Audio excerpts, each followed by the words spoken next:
Morning Drive. Oh my gosh, this is incredible. I'm cool. Hey, you kids, let's get down. Get funky. How do you do, fellow kids? Love listening to you on my way into work. And All right, we get the point. We're more worried about breakfast right now, okay? the fans are delirious. Sirius XM NASCAR Radio, Channel 90. Get it all over yourself, boys and girls. Here you go. Now, the Morning Drive with Mike Bagley and Pete Pistone.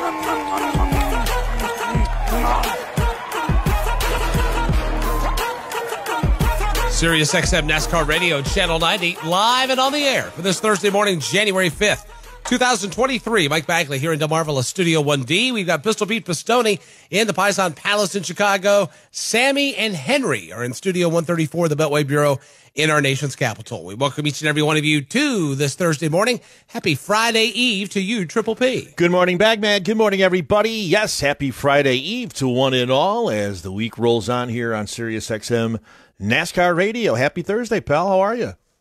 Doing good. Doing good. Hanging in there today. Yesterday was an interesting day. I got a little story to tell you. So, come back from South Florida. All of a sudden start feeling a little rough. Little drippage, a little coughing, a little congestion. Anyway, long story short, it was building up enough for me to go to urgent care yesterday. Our urgent care center has just relocated to a new location. It basically moved less than a mile away from the other one.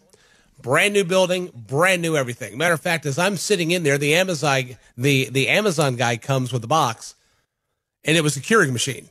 That's how new this place is. Fired up. So while part of the staff was getting the Keurig set up in the break room, I was waiting to be seen. Took me about an hour to get back there. And let me start with this. So when you go to an urgent care, you're going to see the doctor.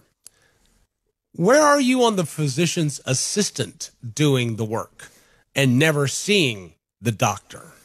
Where are you on that? I am on the same plan as when I'm in church on Sunday and I don't want to take communion from the people who are the assistants. I want to go right in the line where the priest is, right? I used to maneuver myself to make sure that I was in the line for Father Kurt, right? I didn't want the people on the side to hand me communion. Same idea. I'm there to see the main event. I paid to see Sinatra, not the warm-up act. That's how I look at it. See, I'm kind of the same way. It's like I never saw the doctor yesterday. I saw the physician's assistant, but I never saw the doctor. Sammy, where are you on that? I mean, look, as long as if they can do I don't need the doctor doesn't need to take my blood pressure and stuff like that. You know what I mean? Yeah, like that yeah, doesn't yeah. bother me. Yes. Well, no, the nurse does that. I'm fine. The physician's assistant comes in as playing the role of the doctor is the PA. I mean, look, if it's, I don't have a problem with it. They are just as qualified legally, medically. They are just as qualified to serve me as they are, and as a doctor. I feel a little shunned, though. I mean, feel a little shunned that he doesn't have enough time to come see me. See, I think sometimes the nurse practitioner can also be a little bit nicer. Like I told you guys last year, I went to the doctor, and the nurse practitioner lady was very nice, and the doctor came in and was like, "I'd like to see you under 200 pounds." And I said, "Yes, so would I." And like, and I mean, and like that was the first thing the guy said to me. Not, "Hey, how you doing?" Like, "Oh, you're fat." And I was like, "All right, cool, thanks, doc." Like, that's nice. So yeah, I think I am more partial to the practitioner than I am the actual doctor. All right, fair. I get that. Well, anyway, grabbing onto me and stuff. The physician's assistant Arlene came in. Sounds like a nice lady already. Arlene, she was awesome. She's great. She comes in though, she got cell phone fired up, and she's got somebody on the phone, and she says, "This is the scribe Andrea, who is going to transcribe our visit, and then for the medical records." I said, "Okay." I'm assuming. I'm taking her at face value, and so I had Arlene, and then I had the other lady on the line. It's a lot going on just for you. My God, I swear to goodness. I know, right? What was going on with you? Special. Good Lord. So anyway, she walks in, and you know how to walk up to the computer. All right, name and date of birth. Michael Bagley, December 29th, 1969. She looks at the monitor, and she peers around. Yes. And she looks at me. Uh-huh. And she looks back at the monitor. And she looks back at me. I'm like, oh, here he comes. Buying alcohol? Here it comes. And anyway, we go through, and nothing happened. We go through the visit. She does her thing. She takes a look, takes a listen. And then she says, I'm going to give you this. I'm going to give you this. I'm going to give you this. All right. Well, first of all, the cough medicine she prescribed, holy Moses, knocked me flat last night, which is very welcomed. Thank you. So anyway, we get done. She says, do you need a note for work? I said, no. I said, because I don't plan on taking off from work. She says, that's good because you can't be leaving Petey high and dry like that. I knew Really? it. I knew it. Wow. I knew it. A listener. I knew it. A listener. The way she was looking at the screen and looking at me and looking at the screen and looking at me, she says, you should be good to go here in about 3 or 4 days. She says, if you get into hoarseness or laryngitis, she says, you can't be losing that voice. Come back. We'll get that squared away as well. My I'm goodness. like, oh, right. So Arlene, if you're listening, Wow. she did jokingly say, she says, I know you must be really sick because I didn't get a darling. She listens. Man, If she knows the darling thing, then she listens. All right. So Arlene, if you're listening, thank you for everything you did for me yesterday. Good morning, You're awesome. Arlene. Yeah. I'm surprised she didn't have Kelly Crandall's number or have her ready just in case you didn't make it on the air today. Wow. Got the Arlene hotline ringing. Kelly, you're in. Get in there. Arlene? Bagman's So down. anyway, so went to and then my pharmacy people hooked me up over here. It kind of expedited the stuff. I came back, I took all this, and I just was just like, shut her down. Well, hope You know it how you works. get that tingly, floaty feeling, like kind of when you get under the weather? I do that when I That's take what we got cough going medicine on. too, Bagman. Oh, son, let me tell you something. I don't know what is in this, The but tussin. I've never. No. Well, Like this you've had must for a be the day and it's souped half up gone tussin. already. That souped up tussin No. you've got there, right? And then they give you the little baby spoon thing where you measure it out, not more than 10 milliliters. Yeah. Or 2 tablespoons, or right. teaspoons. But yeah, Whoa. so we're just nursing this along. Make sure you I get think I those two overserved right. myself. Make sure you The get those big two difference right. between 2 tablespoons and 2 teaspoons. Yeah, I'll say. Wow. Well, I'm glad. Hopefully, you'll feel better. I had sort of a little medical thing yesterday. I got done here. We recorded our Big Ten Whip Around show, which our Whip Around show is fun. We don't speak, on the live show on that channel, Mike. We talk mostly basketball and football, obviously. But this show, we talk about the other sports. So yesterday I talked some gymnastics, talked some women's hockey. Had a lot of fun doing that. It's an hour show. Got done, and I had made an appointment at Walgreens to get my COVID vaccine booster shot. And let me tell you something. You talk about simple and just easy. You go to the app, you pick a time, walked right in. They were waiting for me. Took me 5 minutes, got the vaccine, came home. Now, they did say, like the last two, you might feel a little bit weird afterward. Your arm might hurt. So far, so good. Not feeling anything. Not feeling punk. I dated a girl before BM, before Michelle, or BS, before Shelley, however you want to look at that one. And she was from Houston. Hello.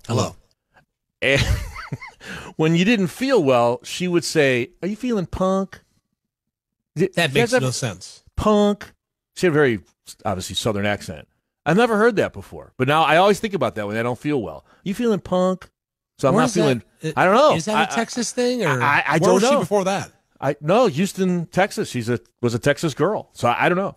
But anyway, good news is I'm not feeling punk this morning. I'm good to go. Arlene, Now, both Mike and I are feeling good this morning if you're listening. Yes. Thank you. Now, that arm may make it a little tender. Yeah, You know, maybe. When I got mine, I went to roll over in the middle of the night on the arm that I got the shot in. Holy cow. Really? I was on the moon. Yeah. Yeah. Wowzers. The first one I got the next day didn't feel good at all. But I was chilled and all. And the next this is I think number 4. The arm maybe, otherwise not. But the Walgreens, I guess, got to tip my cap because we get. Although whenever I walk into Walgreens, I feel like I'm walking into a Nats game because that W looks just like the Washington Nationals logo to me. I didn't know. It's the same thing. It's the same exact thing. But anyway, they did a great job, and I appreciate it. So when I went in, one of the first questions was, have you had a COVID test? No. Because that, whenever you get upper respiratory stuff, number one question is a COVID. Or the number one assumption, I got the COVID. Mm-hmm. And I said, I've already done a negative test at home. And they said, well, those tests aren't that good. Okay, well, then why are you sending them to me? I agree. I agree with Why you. are we wasting time and materials? If they're not good, then why send them? So they did another one, and I got to wait to get the results of that. And the best thing is I woke up with no taste or smell this morning. So, great. But I did another one, and it's negative. But then again, it's at home janky test. So we'll wait and see what the what the lab results are. I had never gotten one administered to me by like a healthcare professional. So when I had to take one, like for the first time, I was like, I hope I'm jamming this Q-tip far enough up my nose. I think because like you're gonna feel like it's scratching your brain. I was like, I don't know. I feel like it is right now, but I'm not sure at this point. Leonard did the test yesterday. I'm gonna tell you something. Homie was mining for gold because he jammed that thing all the way up in my brain yesterday. It got tickling. I was doing all this stuff. It's like a walrus. It's like, dude, seriously, how deep do you need to go? My God.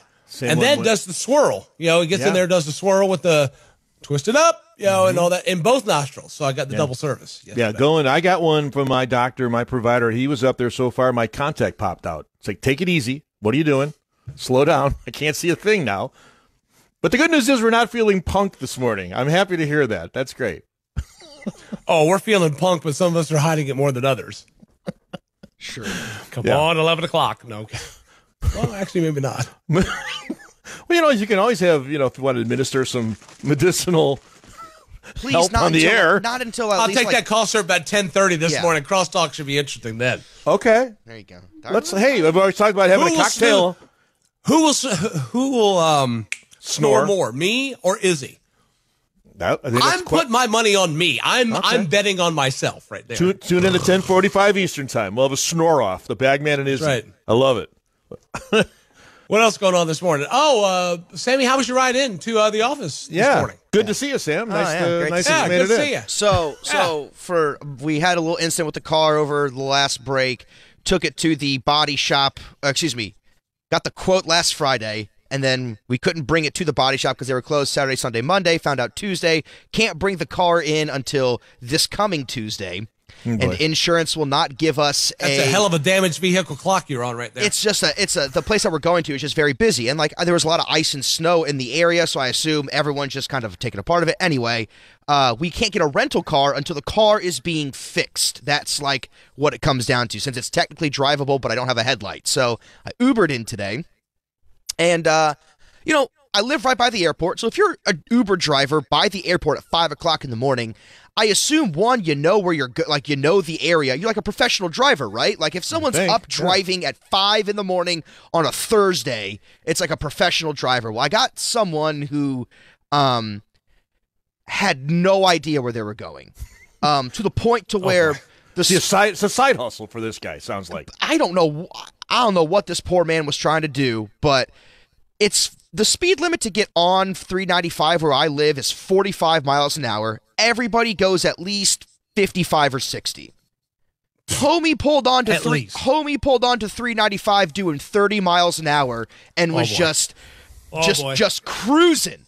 And I'm sitting here in the back seat looking Kevin LePage? Oh my God. And so I was, as Baggy once said, he was a rolling chicane. Like that's what this person was. Wow. You were almost a launching pad, Chief, going 30 on that stretch. And so, I've been on that stretch. There's also a couple spots where you either stay to the left or you go to the right to go a different way. And there's a massive guardrail thing that people crash into all the time. And now I understand why people crash into it all the time, because this guy almost crashed into it when we were driving. Right.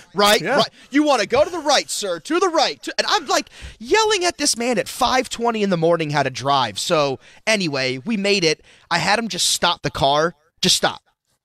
And I walked the other 0.2 because he had to do a funky turn and all this stuff. And I said, just stop. I'll get out and walk. It's not a big deal. The guy, okay. And then I just got out and walked, and we got honked at, I think, 6 times. Wow. 6 times. In what typically takes me 13 minutes to get to work, it took us almost 20, and the guy got honked at 6 times while doing it this morning. Well, I think that there is one question that begs to be asked. Okay. Probably the most important question. How much did you tip him? 0. No tip. No tip. Wait a minute, Mr. Tip tipped 0? No. Why would you tip on that? What'd you give him as a rating? I gave him 3 stars because I'm not trying to a 1-star rating can, some might just be having a bad day or whatever, but I will tip on Uber if the guy made me too worried in the backseat of this car to give him money. Yeah. Honestly. But you give me grief when I have high tip standards. But you got to give him tip for something. that? I mean, he's Mike. well, but no he's offense, out there man. trying to make a living. It's like Sometimes, he's- Mike, I get a little crazy with you when you go to restaurants like 9 people deep and you're asking for like variations of menu, and your friends ask for variations of menu items. I got no control over that. Right. I can only control me and what I tip. Sure, but that's what That's something totally so different. but then when the service isn't great because everyone around you ordered like off menu things and service suffers, then you don't tip well for that. Like that's what I'm getting you on. This guy's service was just poor all around. Well, now hold on a second. We don't know if the I can't remember a situation, but we don't know if the extra that others order or the extra needs they have affected the service I got or didn't. So don't the pin odds that are good. on me. Odds are That's good. on them. Odds are good. But if my need new friends. oh, whatever. The tip is supposed to be over and above the service you're paying for. Why would you pay anything over and above the hell ride that he had? He to didn't work pay this anything. morning? That's my point. I wouldn't have tipped him either. Yeah, Zero tip. What are you going My to tip? man could have been depending on that tip to go get an egg McMuffin this morning. Well, Nothing. truly, Provide a better service, and I will do that. Maybe I am a very good tipper. I tip 20% on like everything. Everything. This time I said, no, sir. I will sir. not be taken advantage of. that a boy. Speaking of that, Maybe okay, he took so some you know cough what? medicine. Maybe he was on some cough medicine before he took it to work. Sure as Sandy. hell drove like it. And that's another thing too. You notice how the standard tip used to be 15, Yeah. and then it went to 18, Inflation and then back it went then, to jeez. 20. Yeah. But look, on the bottom of some of these checks in these restaurants, the tipping percentages, because they also give you the amount to tip based on the percent. Yep. I have seen them as high as 30%. I saw 25 over the weekend. 25. Wow. 30% down in South Florida. Imagine that. I've seen 20 and 25 or like 18, 20 and 25, and the numbers aren't even equal. Like it's not. It's like that's a 40% tip that you're giving and saying it's 25. Yeah. Everyone's lot. out there. It's a barbershop world, Well, Pete. I made what the I've heard. mistake of I over tipped on New Year's Eve when we had to wait for the 2-hour thing. What? They included the tip in because it was a party of 12, and I then tipped on top of that. And I'm like, oh my Wow. God, I was so upset. I couldn't even enjoy New Year's. I was done. Well, who? Can't believe I've done this. I don't have Béarnaise sauce. That's going to take a little longer now to get my order. Well, it was a hibachi. If they're serving Béarnaise sauce, then we're walking out. Well, Béarnaise sauce, I think, was the hostess's name, wasn't it? Oh, Béarnaise, how are you, darling? Coming up, Bernice.